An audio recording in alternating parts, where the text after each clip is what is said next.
자, 그래서 정리하자면 아킬레스 힘줄에 대한 치료 방법으로는 크게 이제 충격파, 그리고 주사 치료, 그리고 재활 운동이 있는데요. 재활 운동이 가장 안전하고 가장 효과가 좋아요. 그래서 네, 안녕하세요, 홍튜브입니다. 정말 오랜만에 인사를 드리는 것 같은데요. 저도 이렇게 오랜만에 영상을 촬영하다 보니까 정말 어색합니다. 그동안 이제 개인적인 사정으로 영상 촬영하고 영상 편집하고 하는데 시간을 따로 내지 못해서 유튜브 업로드를 못했는데요. 올해부터는 좀 영상 촬영과 영상 편집을 좀 간단하게 하더라도 꾸준히 한번 조금씩 올려보도록 해보겠습니다. 그래서 오늘 다룰 내용은 아킬레스 힘줄에 대한 그 치료 방법이고요. 아킬레스 건염, 최근에는 아킬레스 건염증이라고 해요. 아킬레스 텐디노패스라고 하는데요. 이 부분에 대한 치료 방법에 대해서 알아보도록 해보겠습니다. 먼저 아킬레스 힘줄에 통증이 있는 사람은 대부분 이렇게 두 가지로 나뉘게 됩니다. 이 미들 부분, 아킬레스 힘줄의 중간 부분 통증이 있는 사람, 혹은 아킬레스 끝부분 통증이 있는 사람, 이렇게 두 분류로 나뉠 수 있는데요. 대부분 이제 아킬레스 끝부분, 아킬레스 위쪽에 가장 끝부분에 통증이 있는 사람들은 대부분 이제 나이가 좀 있거나 혹은 이제 활동적이지 않은 사람들이 대부분이고요. 반대로 20, 40대들의 건강한 남자나 여자들이 활동을 많이 해서 생기는 통증은 대부분 아킬레스 끝부분이 아니라 이 중간 부분에 생기는 통증이라고 볼 수 있습니다. 아킬레스 치료에 있어서 가장 중요한 세 가지가 있는데요. 먼저 충격파 치료, 그리고 주사 치료, 그리고 마지막 재활 운동 방법이 있습니다. 그 중에서 역시 가장 중요하고 가장 효과 좋은 치료 방법이 재활 운동이라고 할 수 있습니다. 그럼 이제 아킬레스 힘줄에 통증이 있는 사람을 대상으로 어떻게 해야 어떠한 재활 운동이 통증을 효과적으로 줄이고 기능을 효과적으로 늘릴 수 있는지에 대해서 한번 보여드리겠습니다. 먼저 아킬레스 힘줄 통증이 있다면 간단하게 양발로 할 수 있는 카프레이즈, 뒤꿈치 들기 운동부터 할 수 있습니다. 자, 뒤꿈치 들기 이렇게 쭉 들었다가 천천히 내려놓고 이렇게 할 수 있고요. 이게 너무 쉽다면 한 발로 뒤꿈치를 최대한 들고 천천히 내려놓고 다시 한 발로 들고 천천히 내려놓고 이런 식으로 한 발로 할 수 있습니다. 근데 이제 이건 아주 기초적인 거고요. 이 아킬레스 힘줄의 최대 관절 가동 범위를 표현하기 위해서는 계단 같은 데 올라가서 하는 게 좋습니다.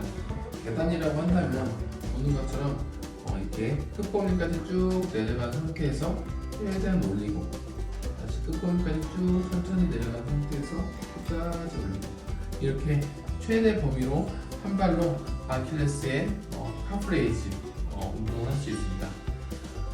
그리고 또 다른 방법으로 이제 종아리 근육이 두 개가 있거든요.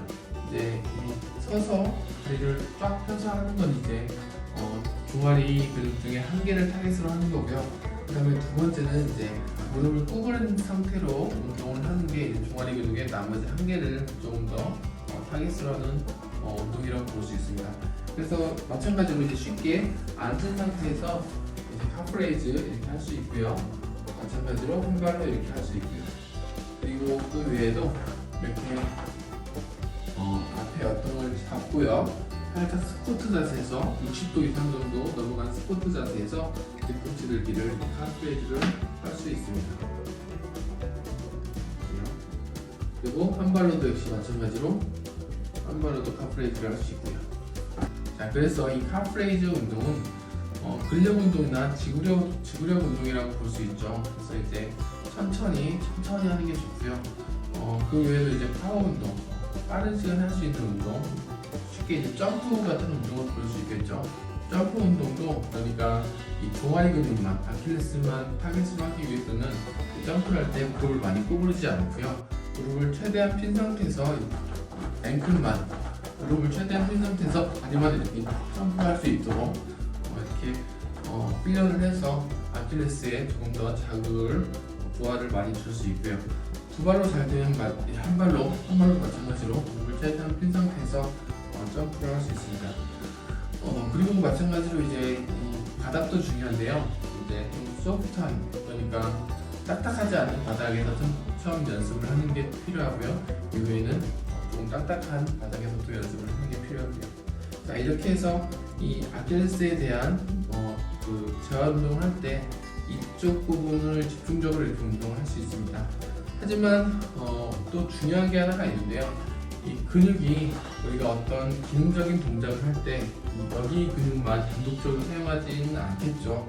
그래서 특히 이제 이 종아리 근육과 밀접하게 관련되어 있는 게 이제 이렇게 뒤로 이렇게 연결되어 있어요. 이 근육들이 사슬로. 그래서 종아리 근육과 햄스트링 그리고 글루테우스까지 같이 보통 사용이 됩니다. 예를 들어서 우리가 점프도 마찬가지고요, 달리기도 마찬가지고, 걷기도 마찬가지고요. 모두 다 이제 이 종아리와 엉덩이 햄스트링이 같이 쓰이게 돼요. 그래서 만약에 엉덩이 근육이나 햄스트링이 사용을 잘 못하게 된다면 상대적으로 이제 이 종아리와 이 아킬레스 힘줄에서 사용이 많이 되겠죠. 그럼 부하가 더 많이 가해지게 되면서 통증이 더 심해질 수 있습니다. 그래서 아킬레스 힘줄 재활 운동을 할 때 또 고려해야 될 게 머슬 체인, 그러니까 이 뒤쪽 근육 사슬을 뒤쪽 근육을 같이 신경을 써주는 게 좋습니다. 그럼 햄스트링과 그 대둔근에 대한 운동 가장 좋은 게 뭐가 있을까요? 데드리프트 운동이 정말 좋습니다. 스쿼트 운동도 좋긴 한데요. 스쿼트 운동은 대부분 알고 있겠지만 스쿼트 운동은 햄스트링보다는 내전근, 다리 안쪽에서 대부분의 활동이 일어납니다. 반대로 루마니안 데드리프트, 특히 데드리프트 말고 루마니안 데드리프트 같은 경우에는 햄스트링이 내전근보다 더 근 활성도가 높기 때문에 우리가 타겟으로 하는 게 지금 카프, 종아리, 햄스트링 그리고 대둔근이잖아요. 그래서 루마니안 데드리프트를 하는 게 효과적일 수 있습니다. 루마니안 데드리프트, 그래서 아킬레스 힘줄에 통증이 있는 사람들은 루마니안 데드리프트 같이 시키는 게 좋고요. 그 외에도 다양한 운동들을 할 수 있고요. 그리고 밸런스 운동도 중요합니다. 왜냐면은 아킬레스 힘줄력을 가지고 있는 사람 중에 이제 또 이렇게 아치가 무너지면서 더 통증이 증가하는 경우가 있거든요. 밸런스 운동을 해주는 게 그럴 때 좀 효과적이에요. 왜냐면 이제 이 아치가 무너지게 되면 이 아킬레스 힘줄이 이렇게 꺾이면서 거기에 더 자극이 더 많이 가해지게 됩니다. 특히 달리기나 혹은 무거운 무게를 들거나 스쿼트 등을 할 때도 마찬가지고요. 그래서 한 발로 밸런스 운동도 필요하고요. 이 밸런스 운동이 또 엉덩이 근육에도 좋고요. 그리고 다른 여러 가지 기능적인 데드리프트도 마찬가지고, 아까 말했던 루마니안 데드리프트도 마찬가지고, 스쿼트도 마찬가지고 할 때 이제 이 다리, 무릎과 그 발가락 두 번째, 세 번째 그리고 ASIS를 맞춰서 꼭 이게 그 아치가 무너지면서 아킬레스 힘줄이 꺾이지 않도록 확인하는 것도 중요하다고 볼 수 있습니다. 자, 그래서 정리하자면 아킬레스 힘줄에 대한 치료 방법으로는 크게 이제 충격파, 그리고 주사 치료, 그리고 재활 운동이 있는데요.